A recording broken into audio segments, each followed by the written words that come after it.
Greetings, everyone, and welcome to this daily Bible study of the great book of Ezekiel. And this particular study was written by Pastor Lancelot Knight of the former King's Chapel. And last time we ended with chapter 37, so today we're going to begin chapter 38. So let's get started.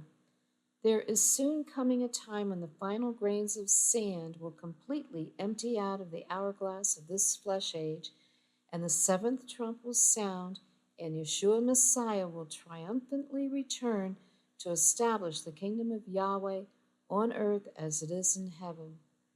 What will that final day of this flesh age be like?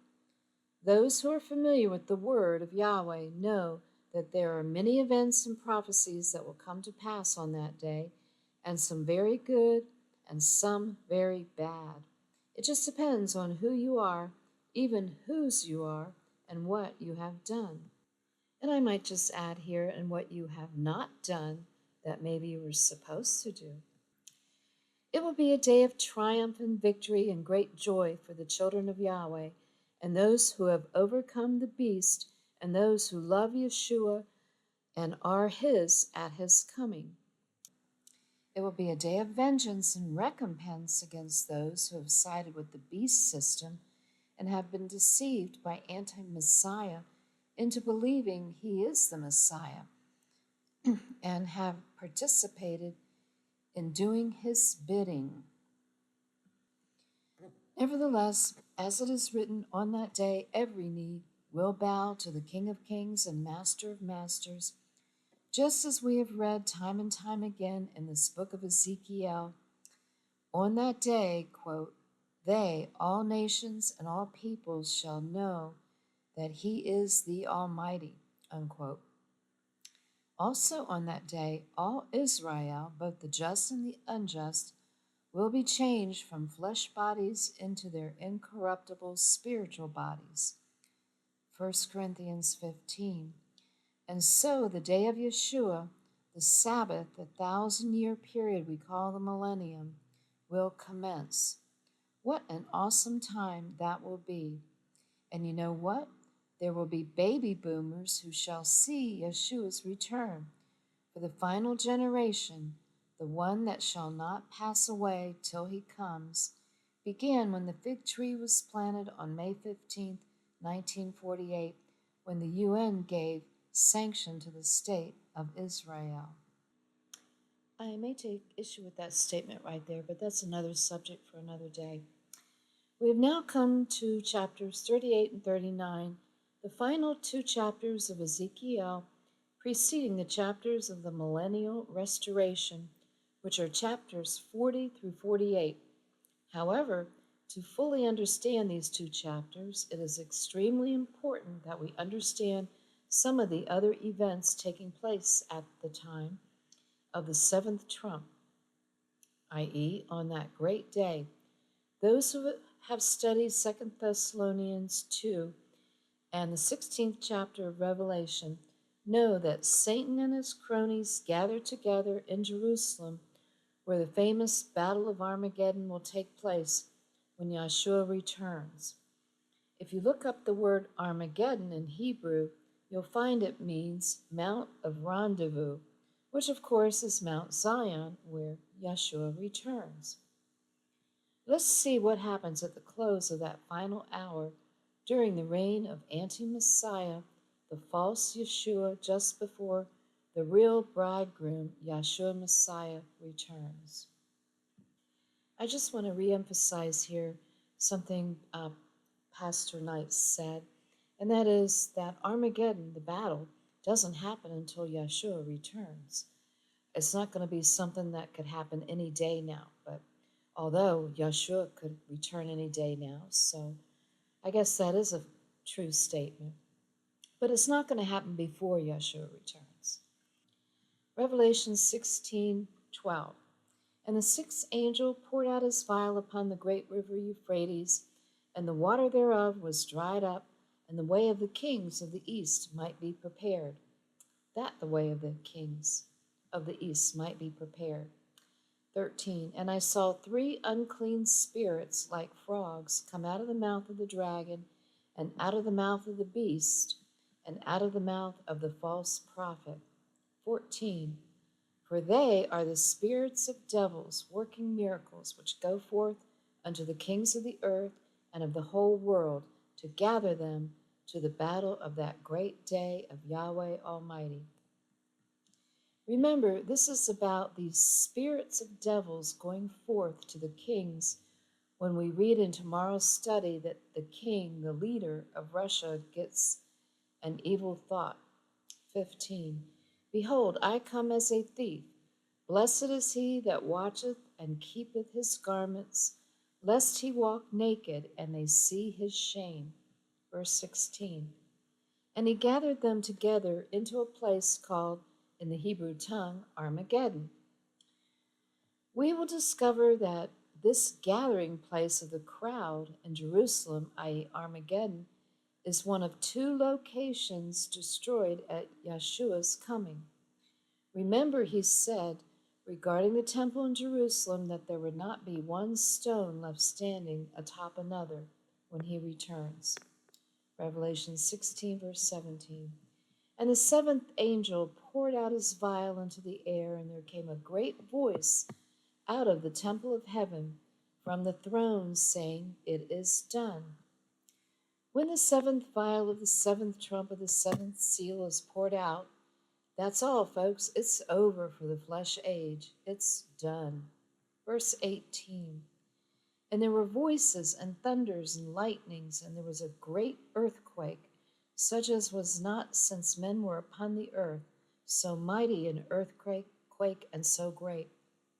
These voices and thunderings and lightnings and earthquake are also recorded in the 11th chapter of Revelation, following the destruction of the temple in Jerusalem, which was measured for destruction in Revelation 11, verse 1. Revelation 11, verse 19. And the temple of Yahweh was opened in heaven, and there was seen in his temple the ark of the testament, and there were lightnings and voices and thunderings and an earthquake and great hail. We not only see the same voices, thunderings, lightnings, and earthquake as in chapter 16, but this time great hail is added, which has not been left out in chapter 16, but rather is mentioned in the last verse because it is the final act. Call it those final grains of sand that fall from the hourglass. Let's continue in Revelation 16. Verse 19, and the great city was divided into three parts, and the cities of the nations fell, and great Babylon came in remembrance before Yahweh to give unto her the cup of the wine of the fierceness of his wrath.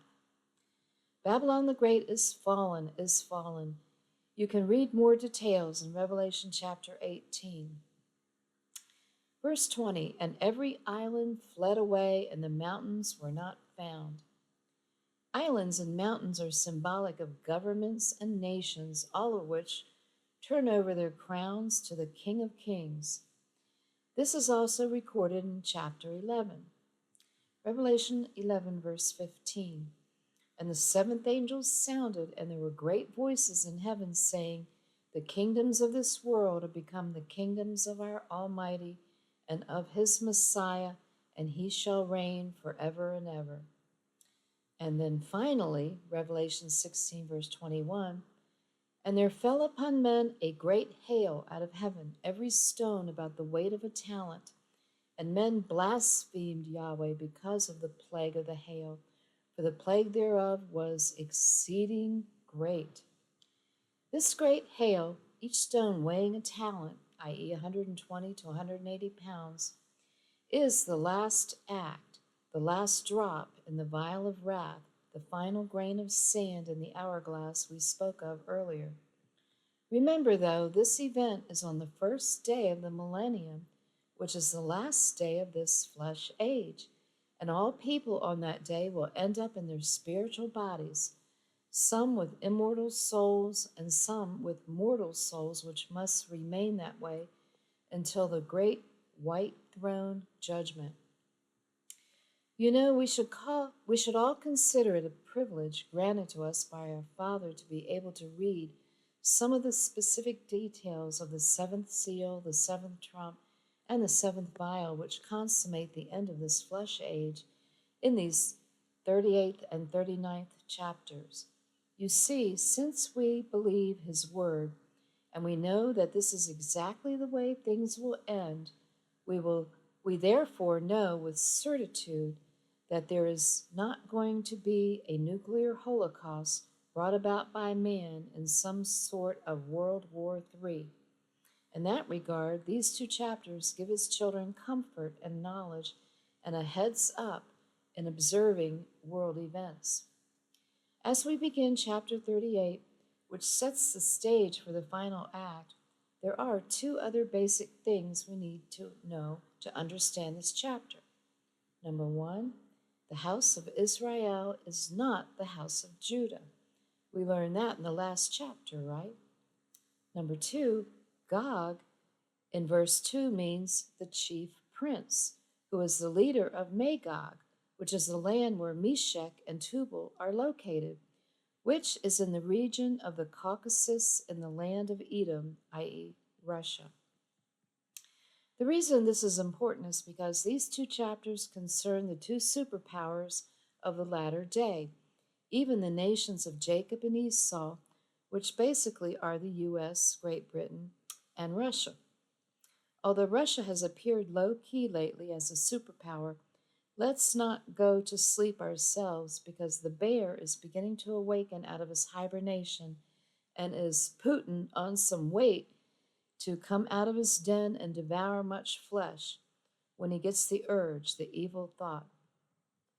It is also really amazing how well prepared we have been for this chapter 38. We have seen the spiritual condition of the house of Israel through the vision of the dry bones. We have seen the judgments against Edom, the house of Esau, in the 35th and 32nd chapters, where we saw the degradation of the Edomites and her allies, who shall bear their shame with the rest of those who go down into the pit. And of course, we also just learned in chapter 37 that the house of Israel and the house of Judah are two separate sticks at this time, and will remain so until Yeshua Messiah puts them back together at his return.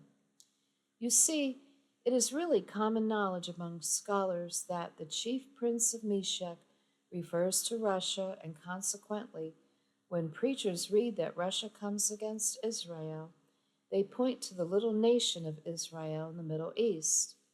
That is not the house of Israel, remember? It is part of the house of Judah mixed with the bad figs of Jeremiah chapter 24, i.e., the sons of Cain. You should already know where the largest gathering of the true house of Israel is. It is that one nation under Yahweh, indivisible, with liberty and justice for all. Therefore, there will be two locations of final battle on the last day of this flesh age.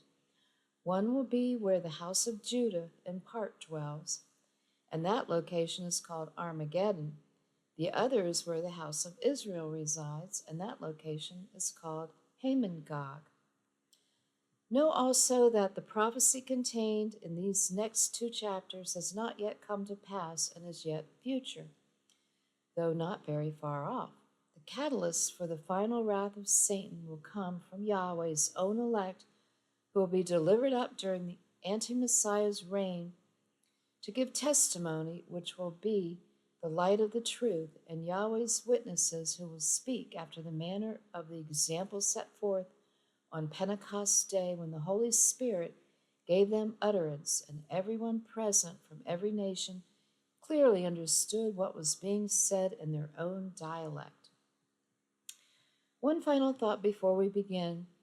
These awesome final events of the last day will occur for exactly the same reason that Yahweh brought the plagues and destruction on Egypt, so that the mighty power of Yahweh would be shown and made known to the whole world. The destruction of the armies of Gog and his allies will be akin to the destruction of Sodom and Gomorrah, and the result will be that the whole world shall know that he is the Almighty.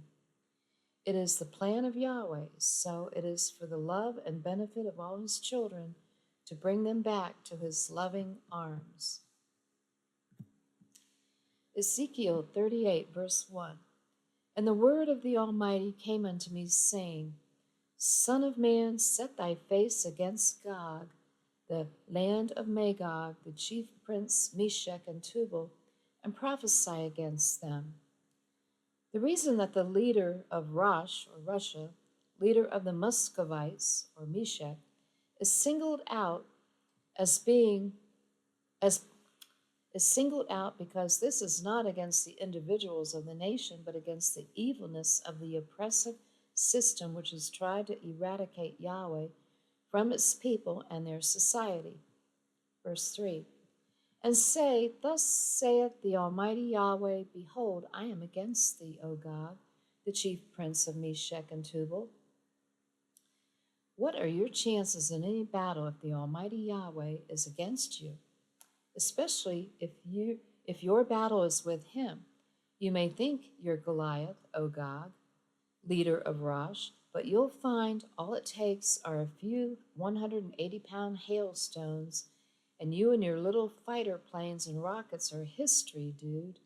You see, it will be Yahweh himself who will strike the bow from the left hand of Gog. Ezekiel 38, verse 4.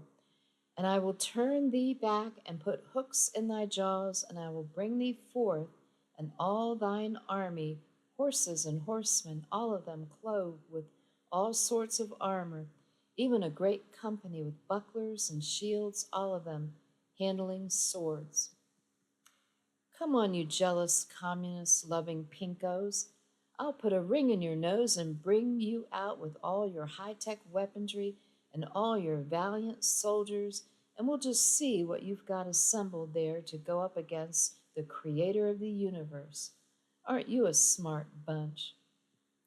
Remember, at this time, Satan has been in charge for a while, and he has given the orders. Bring all your allies, too, like Iran or Persia, Ethiopia, Libya, etc. Verse 5. Persia, Ethiopia, and Libya, with them, all of them, with shield and helmet. Bring all your military might and fighting men. Verse 6. Gomer and all his bands, the house of Togarmah, of the north quarters, and all his bands and many people with thee. Bring all the troops from the nations that you're putting together around Gomer, South Russia, and Togarmah, Armenian area, etc., and even the people of the East, the communists and socialists of the Orient, and get ready to rumble. What do you got, nukes and lasers? The Almighty Yahweh controls the weather. Verse 7. Be thou prepared, and prepare for thyself, thou and all thy company that are assembled unto thee, and be thou a guard unto them. You get all set with your battle plans, and you lead those mighty forces, O Gog, chief prince of Rosh. Ezekiel 38, verse 8. After many days thou shalt be visited in the latter years, though thou shalt come to the land that is brought back from the sword and is gathered out of many people, against the mountains of Israel, which have been always waste. But is it brought forth out of the nations, and they shall dwell safely, all of them. In the latter days sets the time of these events. The chief prince of Rosh and his allies of the New World Order will come against the mountains of Israel, which would be located in the land of the house of Israel. Does this mean Judah and the nation of Israel in the Middle East? No, they are a separate stick, remember? Besides the other descriptions in this verse 8, let us know for sure where we are talking about.